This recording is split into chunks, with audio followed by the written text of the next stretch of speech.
আগামী 2-3 দিন বা 5 দিন পরে সৌদি এয়ারলাইন্স এর ফেয়ার হচ্ছে 1,75,000 টাকা। পুরা ব্যাপারটাই আসলে একটা সিন্ডিকেটের মধ্যে পড়ে গিয়েছে। আমি মনে করি এই সিন্ডিকেট আসলে অত্যন্ত ভাবে দায়ী। বাংলাদেশ থেকে প্রবাসীদের সবচেয়ে বড় বাজার হচ্ছে মিডল ইস্ট। মিডল ইস্টের সৌদি আরবেই প্রায় 30 লক্ষ প্রবাসী অবস্থান করছে। মিডল ইস্টের বিভিন্ন দেশ এবং বাংলাদেশ থেকে যারা যাচ্ছে বা যারা আসছে, সেই বিমান ভাড়া কিন্তু আগে যেটা ছিল 40,000 50,000, সেটা বেড়ে এখন দাঁড়িয়েছে 1 লাখ 1,20,000। এই 2-3 মাসের মধ্যে যেভাবে বিমান ভাড়া বৃদ্ধি পেয়েছে, এতে বিপাকে পড়েছে আমাদের রেমিটেন্স যোদ্ধারা। দর্শক, কুরাইশ নিউজের পর্দায় আমরা জানার চেষ্টা করব বিমান ভাড়া কেন এত বৃদ্ধি পেয়েছে, বা এই সিন্ডিকেট বা এই কালোবাজারি কেন হয়েছে। এই বিষয়গুলো আমরা আজকে এজেন্সির বিভিন্ন মালিকের কাছে আমরা জানার চেষ্টা করব। চলুন জেনে নেন।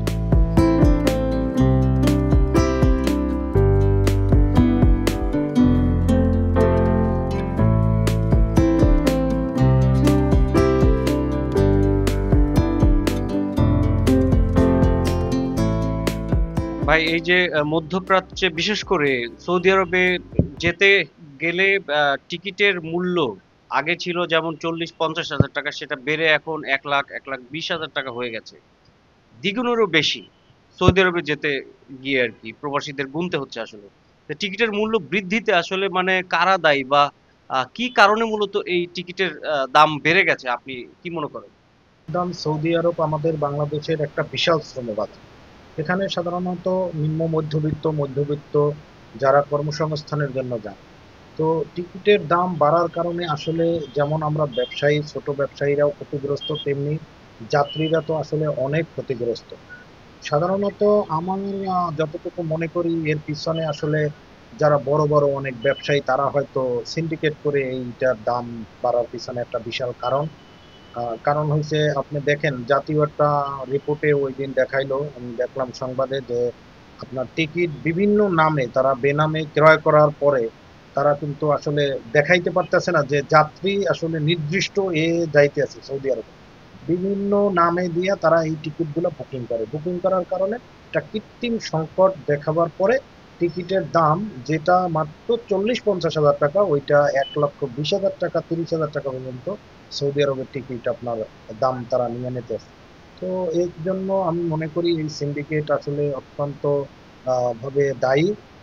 সরকারের উচিত এখানে একটা হস্তক্ষেপ করা, যাতে আমাদের দেশ থেকে আসলে সাধ্য মতো টিকিটের দাম যদি থাকে প্রবাসী যেন সুন্দরভাবে যেতে পারে। এজেন্সি হিসেবে আপনারা তো ভোগান্তির শিকার হচ্ছেন কিনা?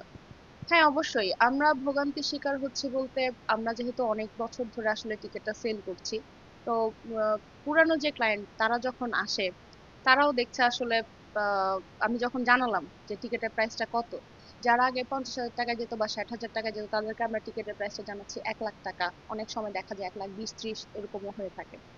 এটা সৌদি আরব ছাড়াও হচ্ছে অন্যান্য যে দেশগুলো নিয়েও আমরা, আমরা তো আসলে সব দেশে টিকিটে সেল করছি। সো দেখা যায় টিকিটের প্রাইসটা ডাবল থেকে ট্রিপল হয়ে যাচ্ছে এখন।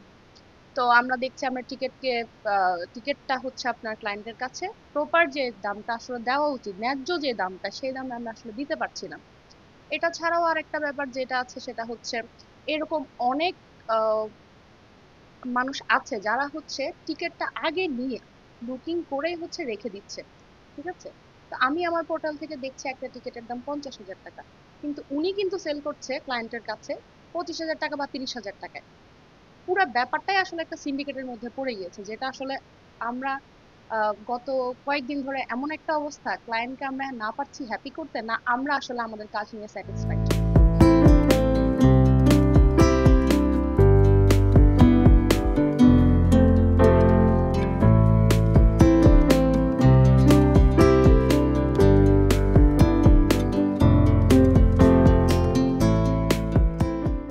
এখানে 28 ফেব্রুয়ারি পর্যন্ত হুম। কোনো ধরনের কোনো ফ্লাইটে কোনো সিটই নেই, নো সিট। হুম। আর 1 মার্চে মানে এই যে সিটটা এখন দেখতে পাচ্ছেন 95,528, এটাতেই সিট আছে মনে হয় হাতে গোনা কয়েকটা। কারণ যদি এখানে বেশি সিট থাকতো তাহলে তার পরের দিনের ফ্লাইটে 1,06,500 টাকা সিট হতো না। হ্যাঁ, এবং যদি কন্টিনিউয়াসলি আমরা এর পরবর্তী ডেটগুলি দেখতে থাকি তাহলে ফেয়ার কন্টিনিউয়াসলি 1,06,000 বা তার কাছাকাছি। তো এটা আসলে একটা ক্রাইসিস এখনকার, মানে যেটা একটা খুবই বার্নিং একটা ইস্যু, যে মিডল ইস্ট বা সৌদি এই রুটের ওয়ান ওয়ে টিকেটের ফেয়ার। হ্যাঁ, প্রথমত টিকিট পাওয়াই যাচ্ছে না, আর দ্বিতীয়ত যেগুলি পাওয়া যাচ্ছে লাখের উপরে ফেয়ার। ইভেন আগামী 2-3 দিন বা 5 দিন পরে সৌদি এয়ারলাইন্সের ফেয়ার হচ্ছে 1,75,000 টাকা। তো এই ফেয়ারগুলি অস্বাভাবিক, এবং এই ফেয়ার বা এত ভাড়া দিয়ে যে মানুষ যাচ্ছে এটার পেছনে মূল ভূমিকাটা আমরা মনে করি যেটা, সেটা হচ্ছে এয়ারলাইন্সের সিন্ডিকেট। এয়ারলাইন্স সিন্ডিকেটের না হলে শুধুমাত্র গ্রুপ টিকিট সেল করে যারা বা ট্রাভেল এজেন্টদের সিন্ডিকেট, তারা এত ফেয়ার ইনক্রিজ করতে পারে না, এটা পসিবল না। আর এই জিনিসটাকে মনিটর করার দায়িত্ব হচ্ছে সিভিল এভিয়েশন অথরিটি অফ বাংলাদেশে, যেটা তারা করছে না, এরকম কোনো অ্যাকশন আমরা দেখতে পাচ্ছি না। আর আলটিমেটলি এই জিনিসের ফলে লুজার হবে বাংলাদেশের সাধারণ মানুষ। ওভারঅল বাংলাদেশের ফিনান্সিয়াল কন্ডিশনে এটার খুব ব্যাড ইম্প্যাক্ট পড়বে। আর এটার জন্য যেটা হয় বা হচ্ছে বা হবে সামনে, সেটা হচ্ছে মানুষের বিদেশ যাওয়ার পরিমাণও কমে আসবে, খুব স্বাভাবিক। কারণ 1,75,000 টাকা দিয়ে একটা ওয়ার্কার সৌদিতে যাবে এরকম অ্যাবিলিটি সব ওয়ার্কারের থাকে না, বা এরকম অ্যাবিলিটি নিয়ে কোনো ওয়ার্কার যাবে এই মেন্টালিটিও তার থাকে না। সৌদি আরবগামী সৌদি এয়ারলাইন্সের টিকিট 1,75,000 টাকা, মানে ফেব্রুয়ারি 15 তারিখ পর্যন্ত যদি কেউ বাংলাদেশ থেকে সৌদি আরবে যেতে চায়, ওয়ান ওয়ে টিকিট 1,75,000 টাকা। বিশ্বাস করতে পারছেন যে 2 মাস আগেও সৌদিতে যেতে বাংলাদেশ থেকে মাত্র 40 থেকে 50 হাজার টাকায় যেখানে যেতে পারতো, 2 মাস পরে এখন 1,75,000 টাকায় সৌদি এয়ারলাইন্সে। আর বাংলাদেশ বিমান, ইউএস এয়ারলাইন্স এই আগামী 28শে ফেব্রুয়ারি পর্যন্ত তাদের কোথাও কোনো টিকিট নেই। দর্শক, এজেন্সি থেকে শুরু করে এয়ারলাইন্সের কর্তৃপক্ষ বা সিভিল এভিয়েশন যাদেরকেই বলি না কেন, যত সিন্ডিকেটই হোক না কেন, পকেট কিন্তু কাটছে সাধারণ যাত্রীদের, বাংলাদেশের সাধারণ শ্রমিক হিসেবে যারা যাচ্ছে তাদের। আমরা রেমিটেন্সের জন্যই মূলত আমাদের দেশ চলছে। এই রেমিটেন্স যোদ্ধা যারা সুবিধা বঞ্চিত, যাদের এত টাকার ঘাটতি যাচ্ছে, তাদেরকে আমরা কতটুকু সুবিধা দিতে পারছি, প্রশ্ন রয়ে গেল সকলের কাছে। জাকির হোসেন, কুরাইশ নিউজ, ঢাকা।